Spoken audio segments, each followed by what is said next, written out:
that you can get the book from Nochem Amsel, and he has books, and you can get them directly from him.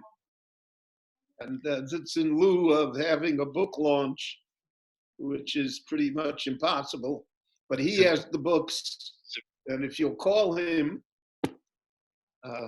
then he'll be able, or you email him, he'll be able to arrange that you can get the book. So Rabbi, maybe I'll suggest that we'll have a special meetup with Rabbi one time, either next week or the week after, which will be a book launch. I'm all for that. Everyone could buy the books in advance. Grandchildren will appreciate that. And then we'll do a virtual book launch for all of Destiny and for all the shuls and for everyone. It'll be very nice. Okay, thank you. This week's Parsha is Emor. And included in the subject of this week's Parsha is something very relevant, the mitzvah of Sfirat HaOmer. Sfartem lachem mimochras HaShabbos Chamishim Yom. And even though we don't have the Korban Omer, because the Beit HaMikdash is not yet existing, but we have the mitzvah of counting, and that mitzvah, it's really the longest running mitzvah, so to speak, because it combines 7 weeks of the mitzvah. And it's a discussion in the Talmud whether or not the mitzvah is complete when you do all 7 weeks, so 49 days, or is there a separate mitzvah for every day? And we, because of that, there's a difference in making the bracha or not making the bracha. So, but we hold that there's a mitzvah every day. That's why we make a bracha. Count days. So we say in Tehillim, Limdos Yomeinu Keino Da, V'novi Levav Chochmo. You have taught us to count our days so that we will acquire a heart of wisdom. What is the meaning of counting our days? The Meforshim deal with it at length in this week's Parsha. So the accepted idea, really it's the majority idea of all the Meforshim, is that the period of time between Pesach and Shavuos, which is the period of counting our days, is that the Jewish people left Egypt, so that was Man Cherutenu. We were then free, but freedom has to have a purpose. Freedom is not anarchy. Freedom is not everybody should do whatever they want, because that's chaos. That's not freedom. So freedom has to have a purpose. So what was the purpose? And the Rebbeinu Shalom told Moshe Rabbeinu originally what the purpose was. After they go out of Egypt, you will worship God. In other words, I'm going to bring you to Sinai, and I'll give you the choice whether you accept the Torah or not. And that will be your purpose in life. Whether you are my servants, that's your role in history. And that's the purpose that I took you out of Egypt. And you can realize that purpose by saying, Nasev Nishma, and by becoming a Mamlechas Kohanim V'Goy Kadosh, a holy people. Okay. So if that be the case, as the Meforshim point out, so it seems strange how we count, because we're counting how many days have passed, not how many days are coming. if you know the purpose, if you know where you're going. So, for instance, if you're on, as I hope to be soon, on an El Al flight from New York to Tel Aviv. So that's 12 hours minimum from the United States. So you eat a little, you sleep a little, you think a little, but most of the time you're looking at your watch. And you say 12 hours, 3 hours have passed, 4 hours have passed. I still have 8 hours to go. I still have 9 hours to go. Because I have a definite destination. When I have a definite destination, I don't count how many hours have passed. I count how many hours I have to go. How much longer do I have to sit in this seat? So therefore, if the concept of Sfirat HaOmer is that we should come to Matan Torah, to Na'aseh v'Nishma, to Mamlechet Kohanim v'Goy Kadosh, so we should count not the days that pass. It's not that 4 weeks have passed, but we should say we have 3 weeks to go to 26, 25, 24, 23, down, count down. And yet the sphera that we count is always the sphera of past, of not what is yet to come. So there's a message and a lesson in that, I feel. Human beings, as is proven in our current situation, are unable to see the future. No matter how wise, afilu kolonu chachomim, kolonu navonim, kolonu yodim esatorah, mitzvah leinu lisaper b'yitzias Mitzrayim. The only thing that we can do is talk about the past. We can't talk about the future because we have no idea what it brings. And in spite of the arrogance of people that they are experts and they predict and they know it, nobody knows. I mean, if there's any lesson to be learned from the situation that we are in, it is that nobody knows.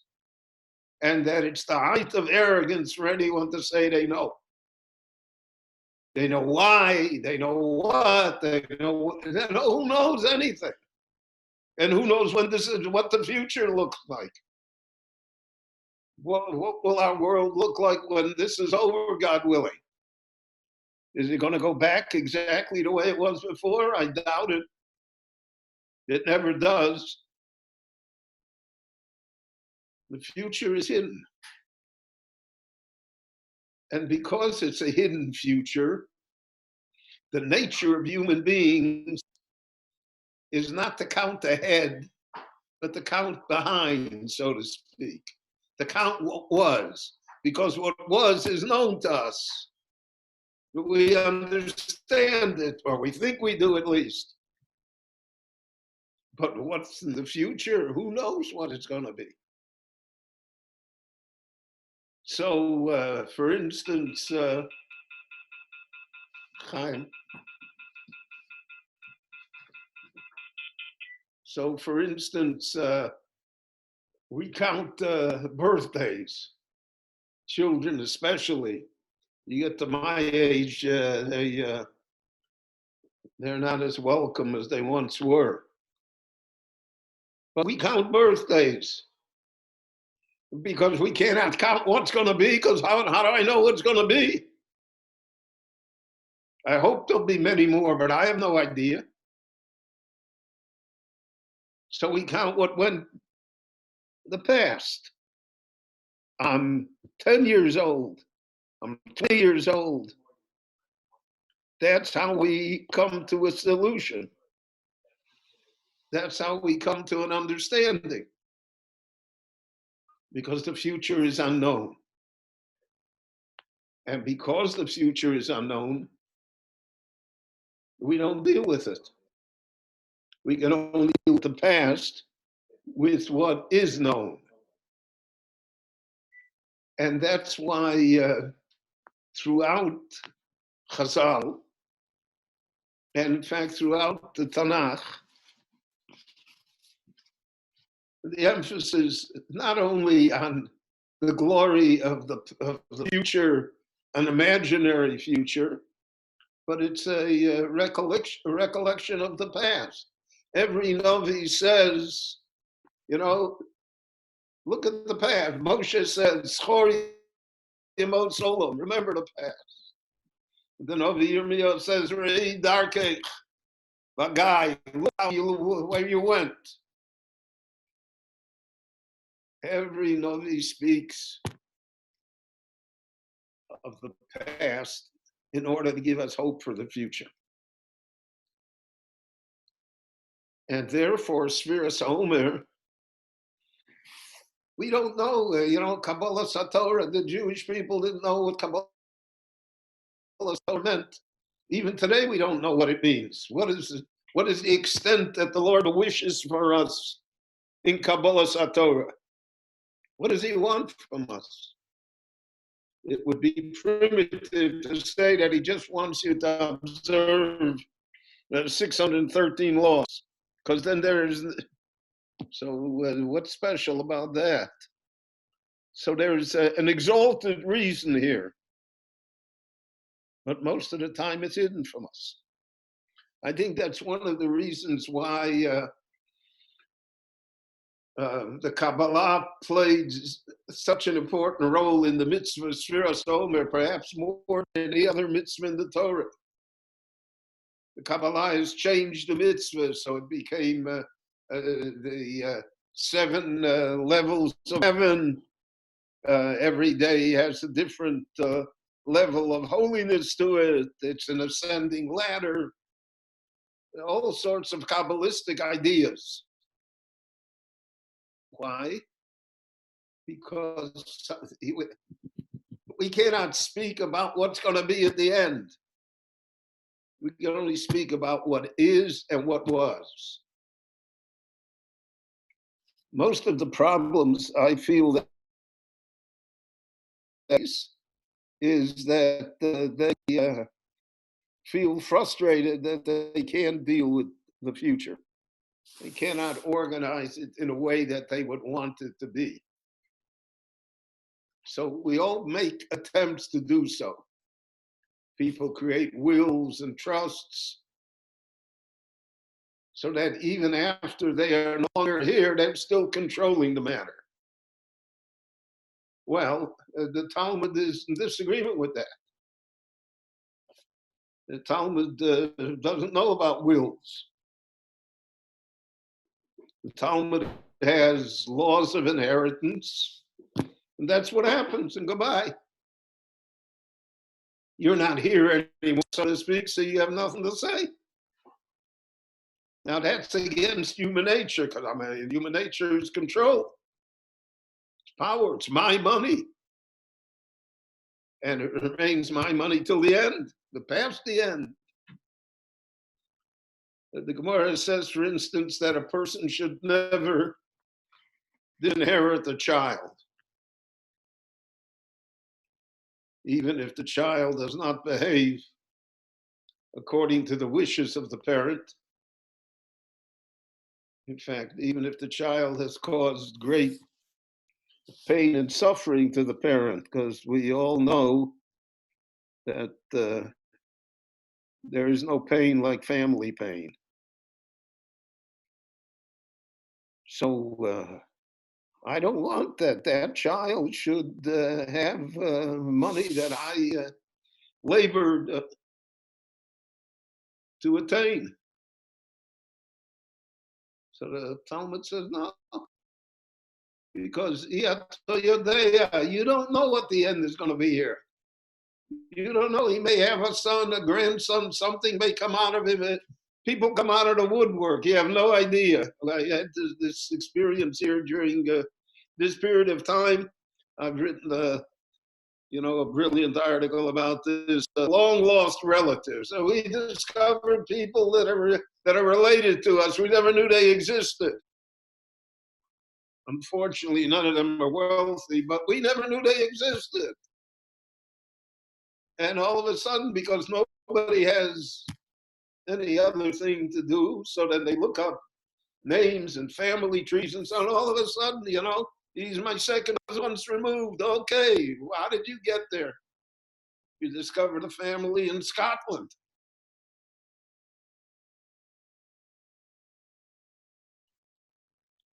So just as an aside, as a commentary to the generations here in the United States. So I spoke to my grandchildren, a group of very young children. And I did a very short biography of Rashi for them, so they would have an idea who Rashi was. One of the questions that I was asked was, did Rashi make scotch? Because I told them Rashi made wine. So that's an indication of our time, right? But we discovered somebody from Scotland, a relative. And not only that, they're observant Jews, and they have generations, and apparently have people in Israel, and it's a whole story. And I'm sure everybody has the same story. So when Chazal say, as they do, Shiato Yodeya, you don't know what's going to be, they're not inventing something. They're not even criticizing. They are describing life. You don't know. You don't know who is or who isn't. And that it is, so to speak, arrogant on the part of a person to think that he or she knows. So we can only live by what the Torah told us. And the Torah told us the past. It has a great portrait of the future, but it does so without details, so to speak. One of the concepts that we always have is the Emor Mashiach, the Messianic era. What will the Messianic era look like? So there are different opinions in the Talmud. One opinion is that of Mar Shmuel, the great Amora in Nahardoa. And he said, Ein bein Yemos HaMashiach lo b'mazeh, ela shibud malchus bilvad. There will be no different Messianic times than the way the world exists today, except that the Jewish people will not be under the yoke of the nations. We will have, quote, independence, unquote. Now, how to define that is also not clear. Because maybe we'll have to have $3 billion in American aid every year. Who knows? What does that mean? But it's clear that definition of Yemos HaMashiach doesn't really fit the popular imagination. Because the popular imagination is, wow, everything's going to be wonderful. The Rambam, he adopts the opinion of Mar Shmuel. The Rambam says, Olam keminhogo noeg, the world will be just the way it is.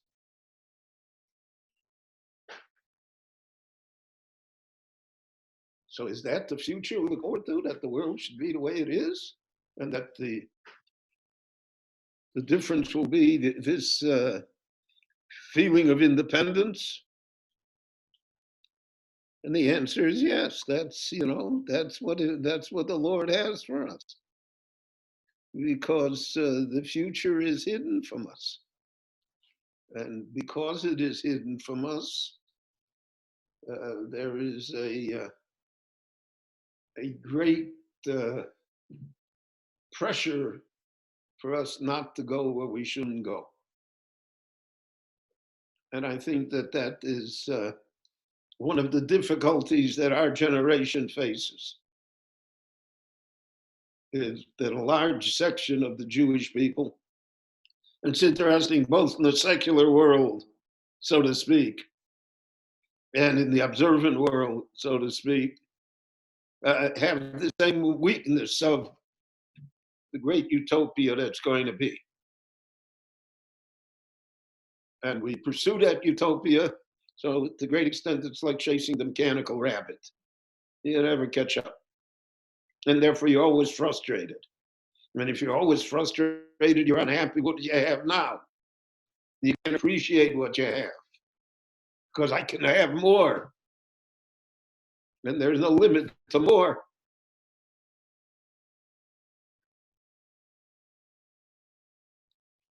I think all of us have had the experience that, 25 years ago, I could have bought all of Rachad, or 45 years ago, whatever. So why didn't I do it? Look at that. I would be a trillionaire today, right? People feel like that. Could have done this, could have done that. I had a man tell me, and he wasn't joking. He told me that he was, his regret in life is he didn't buy Apple stock when it was 50. That's your regret in life? That's what you're missing? Apple stock at 50? You really have a very minimal idea of yourself. You can't deal really. So the idea is to know the past. That's Zachor Yemos Olam. Count Sphira, count what went before you. So then we remember in this period of isolation, so that even though I'm with my children and grandchildren, and I've seen even great-grandchildren that have stood in the backyard and waved to me, but the closest I have come in a long time is to my parents and grandparents, because they are known and the future is unknown. And because the future is unknown, it's humbling. It cuts us down a little. And that's what Shiur Omer is about. Shiur Omer is not just to count till Kabbalah Satorah. Shiur Omer is to look back. Where did you come from? Avodim moyinu lefaro b'mitzroyim v'yitzayinu Hashem Elokeinu mishol. What were you before? I have this feeling always regarding the days of Yom HaShoah, Yom HaZikaron, Yom Atzmaut. It's a commemoration of the past, of the known. So we should appreciate, right? To me, Yom HaShoah is not just that I remember what happened to us and the destruction. It's also the fact that we're here to commemorate it. We are not the only people in the history of the world that have faced annihilation of genocide. But there's nobody around in the other worlds to commemorate it, to make a deal out of it, to make museums out of it.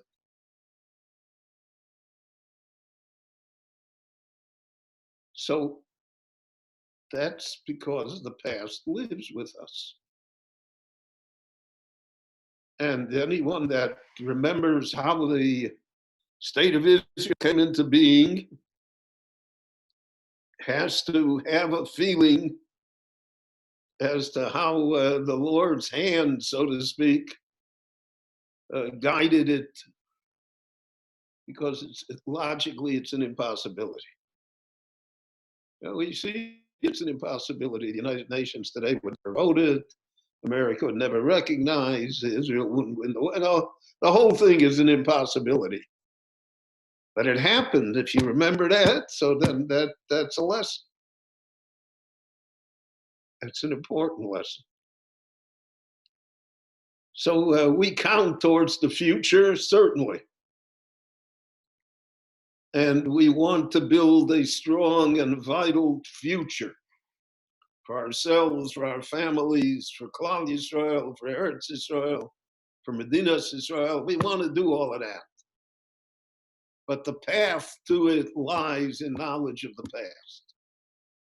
The path to it lies in the fact that we remember who we are and what we are and how we got here. And that should give us the correct feeling of humility and modesty to be able to deal with the challenges that we have. This coronavirus, one thing it's taught us, that we're not such knockers. Got the best medicine in the world, got the best hospitals, the best mental. You're not such a big, take it easy. We have to get over this. And what will be afterwards, we have no idea. But the fact that we have no idea of what will be should only strengthen our desire to know what was and to understand the challenge that we face. I got a wonderful letter today from the president of the Shul, Mark Zohar, who, you see, the Lord appointed him to be the president at the right time, even though he may not want the job. But that's got to do with him. So he says, the shul, and the shul needs money, undoubtedly, and we have to rebuild it, and we have to do this. All of that is true. But we have to remember how the shul was built, how we were able to get to where we are. And by remembering such, we have some idea, at least, of how to proceed and how to strengthen ourselves. So every time we count the days that lead us to Shavuos, we should remember that these are the days that led us from Pesach. And that's why it said, V'chol dor v'dor chayav odom lirosas atzmo kilu hu yotza miMitzrayim. Pesach is always. Because without Pesach, there's no Shavuos. And without counting the days, there cannot be any Matan Torah. So I want to thank you all again for listening. It's a pleasure to see you, even on the Zoom. I'm amazed how young all of you look, Baruch Hashem. That the Lord should bless us. And Allah says the end of the month they want to fly. So when they fly, God willing, I'm also going to go to Sela. Okay, thank you very much, Rabbi. A big schus for us, as always. And I'm going to unmute everyone and to say a big